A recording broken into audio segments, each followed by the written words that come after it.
que foram exiladas, algumas pessoas que foram presas, tivessem o seu perdão.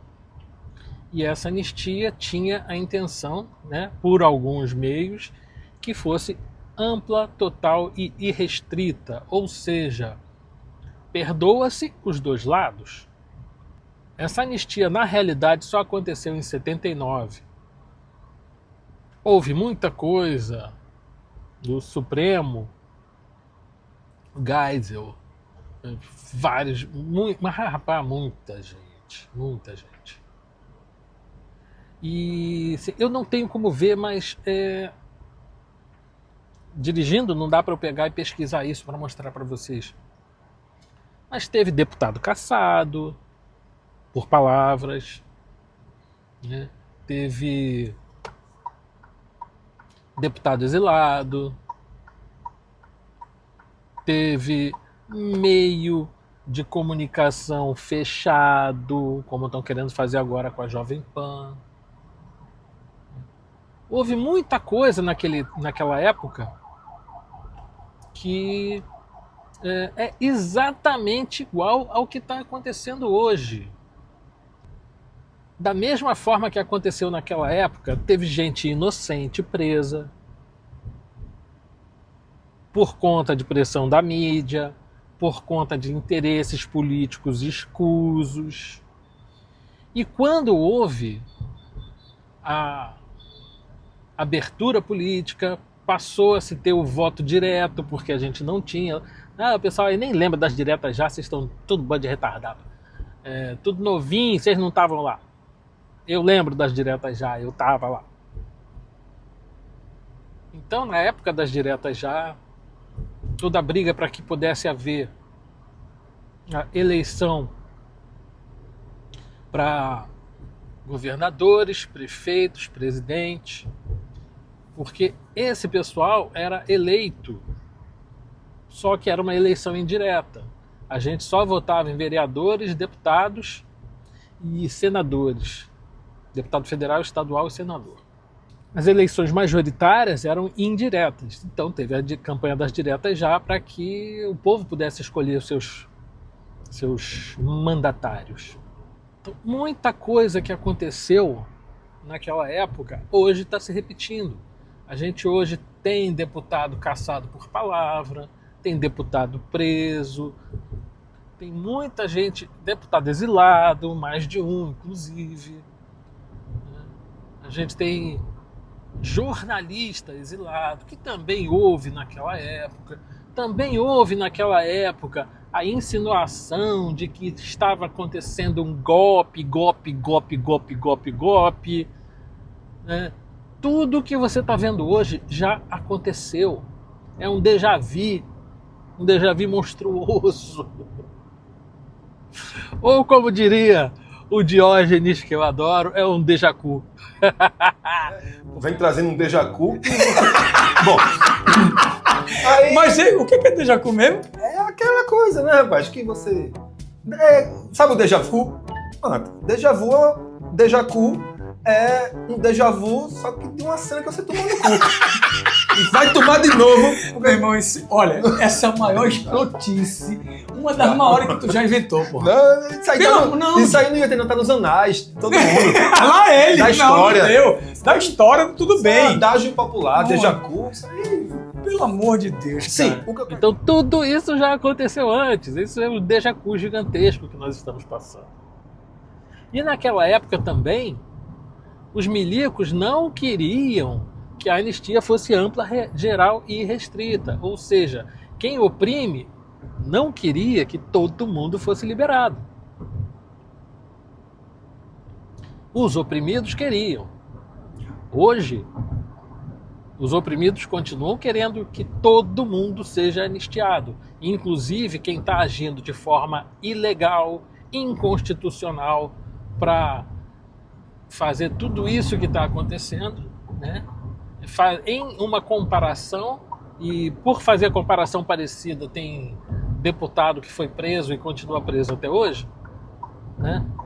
Os inquéritos sem fim, que foram criados de forma ilegal e inconstitucional por uma casa que não tem direito de abrir inquérito dessa maneira, muito menos um inquérito que dura 7 anos, o governo militar também não tinha autorização na Constituição para fazer os atos institucionais que eles fizeram e que geraram tanta confusão, principalmente do AI-2 para cá, e depois o AI-5, que foi o mais, como diria assim, mais horrível deles. O AI-5 da época é o nosso inquérito do fim do mundo de hoje, né? Esses inquéritos intermináveis do STF, né? Os milicos da época, o STF de hoje e alguns outros que a gente tem por aí. E as manobras que foram feitas na época para acabar com a anistia, para que não houvesse anistia, que sinceramente hoje eu acho que realmente houve um erro, né? Que a anistia realmente eu acho que não tinha que ser para todo mundo, porque tem umas pragas que estão aí destruindo o nosso país, que foram anistiadas e voltaram e fizeram partidos políticos, né? Essas pragas todas foram eliminadas do território brasileiro ou presas, e aí foram anistiados, né? E hoje estão destruindo a nossa nação. Muitas daquelas pessoas que foram exiladas, que foram presas e que foram anistiadas depois, eram criminosos de verdade, confessos. Eles roubavam, eles matavam, eles sequestravam, eles assaltavam o quartel para roubar metralhadora, assaltavam banco para ter dinheiro para comprar munição e arma, porque a intenção deles era derrubar o governo e instalar aqui uma ditadura comunista. Só que eles foram anistiados e voltaram para terminar o que começaram lá. Hoje nós estamos vivendo sob uma ditadura comunista. Não existe mais liberdade de expressão, você não pode mais falar o que pensa, você não pode mais dar opinião sobre as coisas que você vê na política, você não pode mais criticar as coisas que você vê que você acha errado, né? Então o brasileiro hoje não tem mais direito à opinião e muito menos à crítica, porque qualquer crítica à imprensa e os dito cujos lá colocam como ataque, porque palavras machucam. Tomar nesse... Bom, deixa quieto. Olha. Com isso, o Brasil está cerceado, as pessoas não estão podendo falar o que pensam, não estão podendo fazer o que querem. Os nossos ministros do Supremo admiram o regime chinês, que é o regime que mais mata no mundo. Pena de morte. Pena de morte. Mas eles são contra a pena de morte. Mas apoia o regime chinês que faz pena de morte todo dia. Não consigo entender muito bem não, mas a gente vai tentando. Se vocês tiverem um pouquinho de senso, um pouquinho de noção, vão dar uma estudadinha. Tem um negócio chamado Arquivo Nacional. Lá você encontra isso tudo. Você pode estudar o que aconteceu naquela época e ver que é exatamente igual. Que as pessoas que foram anistiadas voltaram na intenção da revanche contra quem eles acham que fizeram mal para eles, os militares. Então qualquer militar hoje como é que eu vou dizer assim, é um alvo para esses caras. E você tinha naquela época algumas pessoas passando pano. Incrível que são algumas pessoas que ainda estão hoje tentando passar pano. Você vê que tem a UDN antiga, que hoje basicamente é o MDB e União Brasil, estão aí tentando criar uma anistia light e manter alguns presos e outros soltos e não sei o quê. Aí o projeto da anistia que passou ontem e foi colocado na mão de um comunista, que é o Paulinho da Força, que sempre foi base de apoio do ladrão safado, cachaceiro, vagabundo que nos governa. Esse vai ser o relator do processo. E a tal da anistia foi baseada em alguma coisa que o Crivella fez. Desde quando Crivella fez alguma coisa que prestasse? Me explica. Eu não sei nem como é que esse cara conseguiu ainda se eleger de novo. Então o pessoal vai na base da cegueira. Todo esse processo de anistia que está sendo moldado agora, não tem nada de anistia mais. Eles já estão falando em revisão de pena, não, ou seja, é uma enrolação mambembe, para parecer que a coisa vai ser igual para os dois lados.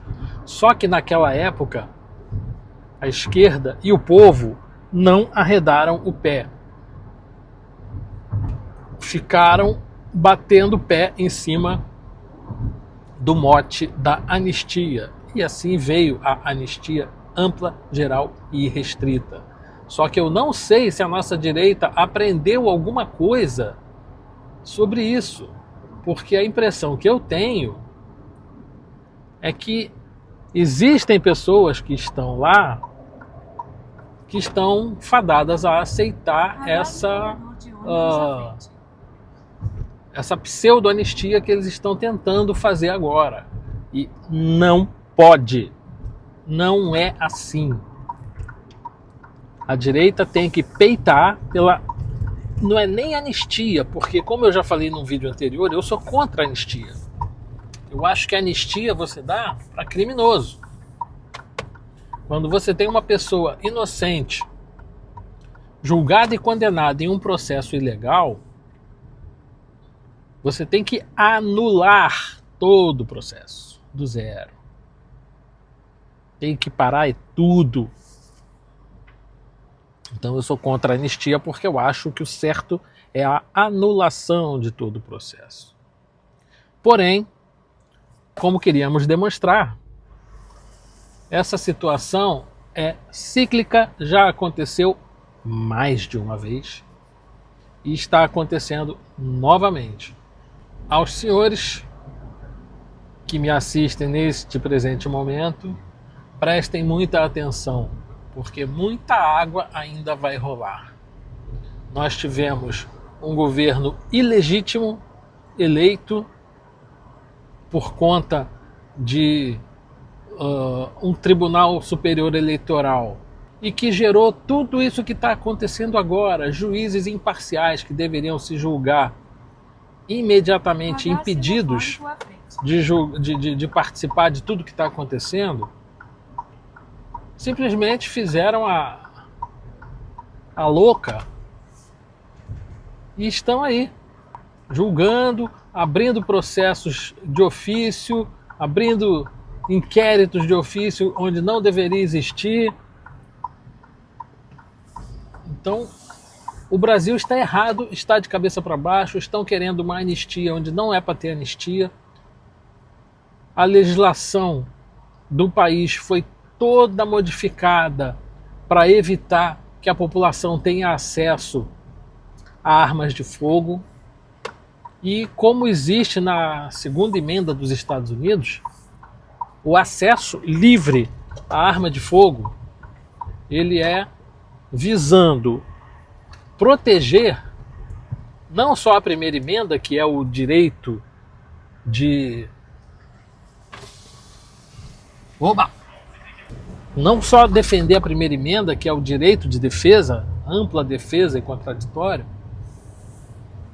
como também defender a própria população da tirania do Estado. E nós estamos sob a vigência de um Estado tirânico, comandado por um juiz completamente parcial. Um juiz não, um ministro, porque ele nunca foi juiz. Ele é um político e acha que sabe fazer política. Então, um juiz que se acha político, que sempre atuou na política, que foi, como é que eu vou dizer, que não foi eleito, e a gente está vivendo sob o jugo de uma Suprema Corte que todo santo dia ultrapassa as suas limitações e as suas prerrogativas. Uma Suprema Corte que agora não só legisla, como executa e também quer fiscalizar. Está errado. E nós precisamos acabar com esta palhaçada. Estou contando com vocês para ajudar a homologar o Partido Conservadores. Provavelmente vai ser o número 17, mas a gente precisa de mais assinaturas. A gente precisa que vocês entrem lá em anistiabrasil.com.br, baixem o formulário de apoio ao partido, preencham e enviem para a gente. E assim a gente vai ter o primeiro e único partido realmente de direita no Brasil. Assim a gente vai poder mostrar a nossa força e fazer o que tem que ser feito para que esse país seja livre, para que as pessoas possam falar o que pensam, possam fazer o que querem, possam empreender, pagar menos imposto e ter uma vida um pouquinho mais feliz. Beijos, até o próximo vídeo, se o Xandão não mandar me prender. Fui!